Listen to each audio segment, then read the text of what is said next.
Jadi riwayat transaksi terakhir kita baru aja menerima 5 USDT. Oke, sesuai dengan judul, pada video kali ini kita akan membahas bagaimana cara kirim koin dari pintu ke Reku ya guys ya. Nah, jadi sebelum kita praktek ya, di sini saya pengen liatin terlebih dahulu saldo saya yang ada di akun pintu saya ya. Jadi kita bisa langsung klik aja ya di bagian menu wallet ya. Nah, selanjutnya teman-teman bisa lihat ya, ini merupakan beberapa aset yang saya miliki di akun pintu saya ya. Saya punya rupiah ya, kemudian saya punya USDT sebanyak 58, lalu juga saya punya TRX sebanyak 148. Nah, selanjutnya kita akan coba cek aset saya yang saya miliki di akun Reku saya. Nah, oke, saat ini saya sudah berada di akun Reku saya ya, dan untuk melihat total aset yang saya miliki, kita bisa langsung klik di bagian menu dompet. Nah, teman-teman bisa lihat ya, ini adalah total aset yang saya miliki. Saya punya saldo dalam bentuk IDR sebanyak 636.000. Saya juga punya USDT sebanyak 21 USDT dan Bitcoin sebanyak 0,000589 Bitcoin. Nah, jadi itu ya sedikit gambaran ya berapa saldo yang saya miliki saat ini. Nah, selanjutnya ya, untuk mengirimkan koin kita dari aplikasi pintu ke Reku ya, kita bisa langsung buka lagi aplikasi pintunya. Nah, setelah itu ya, silahkan teman-teman buka menu walletnya ya. Lalu pastikan ketika teman-teman ingin mengirimkan koin dari pintu ke Reku ya, pastikan di menu wallet ini kalian udah punya saldo berupa kripto ya, bukan berupa rupiah. Ya, jadi pastikan saldonya itu berupa kripto ya, bisa USDT, bisa Bitcoin, bisa Ethereum, bisa Solana ya, kripto apapun. Karena ya pada dasarnya teman-teman itu bisa mengirimkan koin apapun ya dari satu exchanger ke exchanger lainnya ya. Yang nggak bisa itu dalam bentuk rupiah. Ya, kalau kalian masih dalam bentuk rupiah, itu artinya kalian harus membeli dulu salah satu kriptonya. Oke, paham sampai sini ya? Nah, jadi di video kali ini karena saya sudah memiliki kripto ya, yaitu dalam bentuk USDT ya, kita akan contohkan mengirimkan koinnya dalam bentuk USDT ini. Oke. Nah, jadi di sini kan saya punya 58 koin USDT. Nah, kita klik aja koinnya. Nah, selanjutnya kalau udah ya, kita bisa langsung klik di bagian menu withdraw ya. Nah, kenapa withdraw bang? Nah, karena kita pengen mengirimkan ya, ataupun pengen menarik ya saldo kita yang ada di pintu ini kita pindahkan ke Reku. Makanya kita klik withdraw. Nah, setelah kita udah klik withdraw ya, maka kita diarahkan ke halaman ini. Nah, di sini kita minta untuk memasukkan alamat wallet ya, alamat wallet dari USDT si Rekunya ya. Nah, tapi sebelum itu kita cek dulu ya. Kalau di pintu ini itu khususnya di koin USDT-nya itu ada jaringan apa aja. Nah, caranya kita bisa klik di bagian cek 8 available network ini ya. Nah, di sini teman-teman bisa lihat ya, ada 8 jaringan yang bisa kita gunakan ya. Ada ERC20, Solana, Polygon ya, BEP20, Avax Chain ya, Tron, Optimism dan Arbitrum. Nah, pastikan ya ketika teman-teman mengirimkan koin dari satu exchanger ke exchanger lainnya ya, pastikan koin yang kalian kirimkan ya itu alamat walletnya sama ya, menggunakan jaringan yang sama. Ya, jadi misalnya kita kan pengen kirimkan USDT nih. Nah, berarti nanti di akun Rekunya itu kita ambil alamat wallet USDT. Nah, kemudian kalau kita menggunakan jaringan BEP20, maka di akun Rekunya itu juga harus menggunakan jaringan BEP20. Oke, paham ya? Nah, di sini kita sudah melihat ya, ada banyak sekali jaringan yang bisa kita gunakan. Kita bisa kembali dulu. Nah, selanjutnya kita bisa ambil alamat wallet USDT di Rekunya. Oke, kita kembali ke aplikasi Reku. Nah, selanjutnya di sini kita sudah ada di akun Reku saya ya, dan kita klik menu dompet. Nah, kemudian kita bisa klik koin USDT-nya ini. Nah, tapi kalau misalnya di sini tidak ada koin USDT kalian ya, kalian bisa geser aja ya ke samping seperti ini. Nah, kalian cari menu kripto ya. Ini kan udah ketemu nih menu kripto. Nah, kalian klik menu terima. Nah, kemudian kalian klik ataupun kalian ketik USDT ya. Ini kasus kalau misalnya teman-teman di halaman yang tadi itu tidak ada koin USDT-nya ya, kalian pengen mendapatkan alamat walletnya. Nah, kalian cari dulu nih ya koin USDT-nya. Nah, kalau udah kalian klik koin USDT-nya. Nah, kemudian teman-teman nanti akan diarahkan ke halaman ini. Nah, jadi setelah teman-teman udah diarahkan ke halaman ini, nah kalian bisa melihat perbedaannya ya. Kalau tadi di pintu jaringan yang tersedia itu ada 8. Nah, di Reku ya, untuk koin USDT itu jaringan yang tersedia hanya dua ya, yaitu ERC20 dan TRC20. Nah, mau nggak mau ya, kita harus melakukan penyesuaian ya, karena memang di Reku cuman ada dua jaringan ya, berarti kita pilih salah satu dari dua ini ya. Dan yang lebih murah di antara dua ini itu adalah TRC20 ya. Jadi kita gunakan TRC20 aja untuk pengiriman.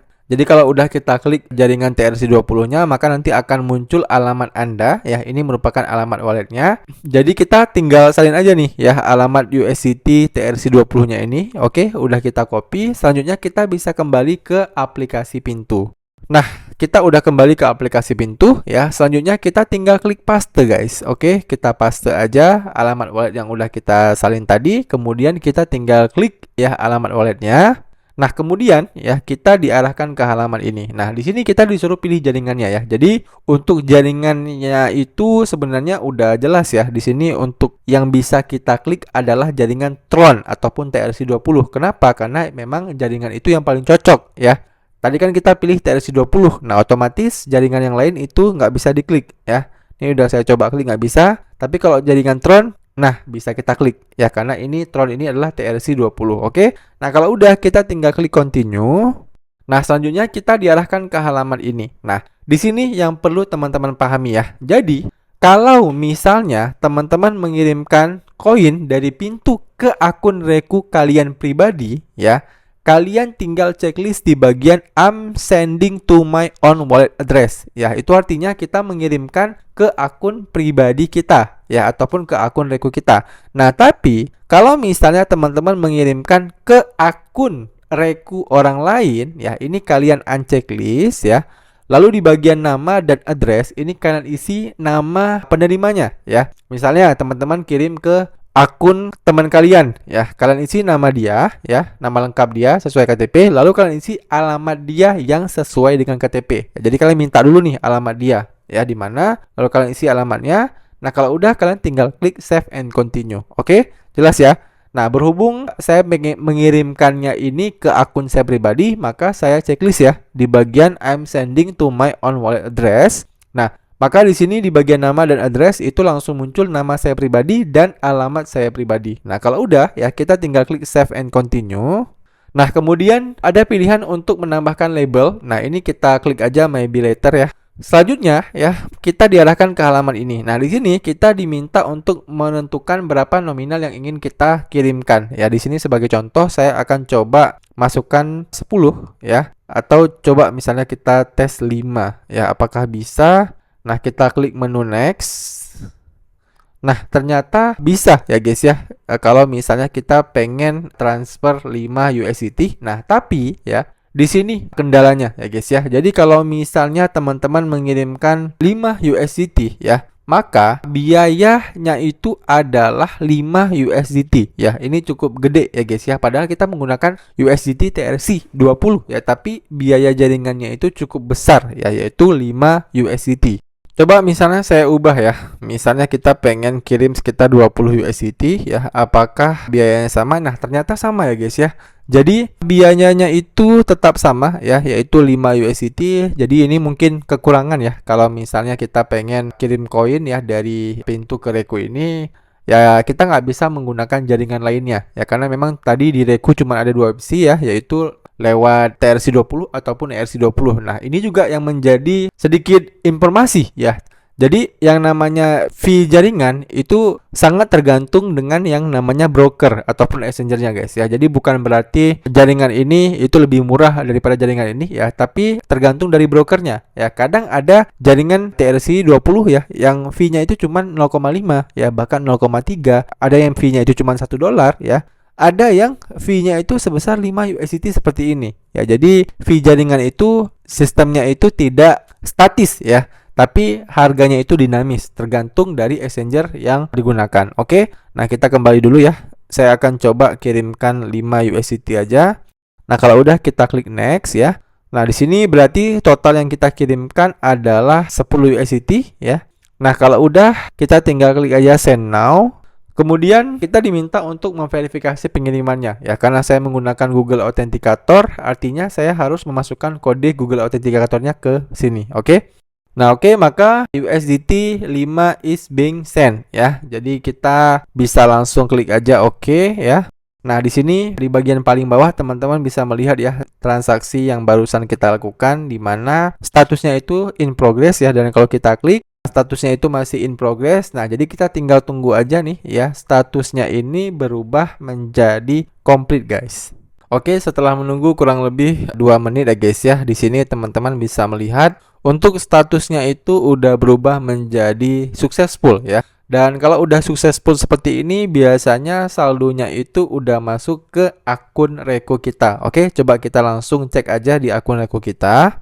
Nah, begitu kita cek ya, teman-teman bisa lihat di sini untuk akun Reko kita ya, itu saldo USDT-nya itu udah bertambah ya. Kalau seingat saya tadi di akun USDT kita itu cuma ada 21 USDT dan sekarang sudah menjadi 26,7 USDT. Dan ini juga bisa langsung kita cek ya di menu reward history-nya. Jadi kita bisa coba klik aja koin USDT-nya ini ya.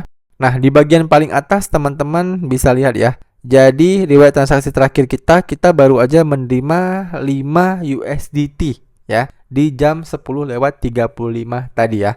Oke, udah jelas ya teman-teman bagaimana cara mengirimkan koin dari Pintu ke Reku ya. Dan buat teman-teman yang masih ada pertanyaan seputar video kali ini, kalian bisa tanyain aja pertanyaan kalian di kolom komentar di bawah. Nanti kalau saya bisa jawab, saya akan bantu jawab pertanyaan kalian. Demikian video dari saya, sampai jumpa di video saya selanjutnya.